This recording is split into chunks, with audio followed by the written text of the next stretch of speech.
अस्सलाम वालेकुम। माया फ़ाइज़ा अली। जीअं त सोशल मीडिया ते हिकु न्यू ख़बर वायरल थिए पई त मूं कंहिंजो सॉन्ग कॉपी करे ऐं सिंगिंग कई आहे, सिंग कयो आहे। सो पहिरियां ॻाल्हि त इहा आहे त मूंखे ख़बर बि न हुई त हीउ सॉन्ग कंहिंजो ॻायल आहे, कंहिंजी पोइट्री आहे या कंहिंजी का डील आहे।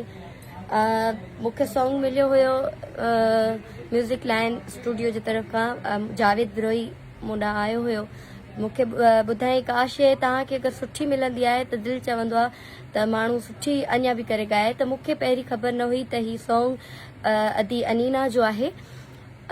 जेको बि ॻाल्हायल हुयो अनीना जो या उन्हनि जो पाण में ॻाल्हायल हुयो, मूंखे हिन शइ जी ख़बर न हुई। सो जे अगरि मुंहिंजे तरफ़ां अदी अनीना खे तकलीफ़ थी आहे त मां उन्हनि सां दिलि सां माज़रत चाहींदसि।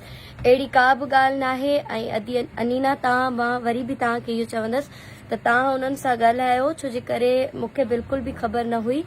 ऐं मां बि उन्हनि खे चवंदसि छो जे करे मूं ॾे जेॾीमहिल खणी आया हुया त न तव्हांजी मूंखे डमी का ॿुधल हुई न छा। मूंखे सिर्फ़ु थोरो थलंतरो उन्हनि तव्हांजो ॿुधायो हुयो। उन्हनि खे मां चयो, मूं चयो हीउ त सॉन्ग शायदि कंहिंजो ॻायल आहे, त हुननि मूंखे चयो न दी हीउ डमी आहे ऐं बिल्कुलु न्यू आहे। ऐं हीउ मां लाइव बि इन जे लाइ थी चवां छो जे करे शायदि हू मूं ते को इल्ज़ाम हणनि त फ़ाइज़ा कॉपी कयो आहे छा। अदी अनीना, अलाह साईं तव्हांखे हमेशह कामयाबु करे, हर क़दम ते कामयाबु हुजो ऐं अहिड़ो कमु कंदा रहो। मुंहिंजी तव्हांखे दुआ आहे अहिड़ियूं शयूं असां पाकिस्तान जे लाइ, सिंध जे लाइ ठाहींदा रहो। असां सभई तव्हां सां गॾु आहियूं ऐं अहिड़ी का बि ॻाल्हि न आहे। अगरि मुंहिंजे तरफ़ां तव्हांजी दिलि आज़ारी थी आहे त मां दिलि सां माज़रत थी चाहियां।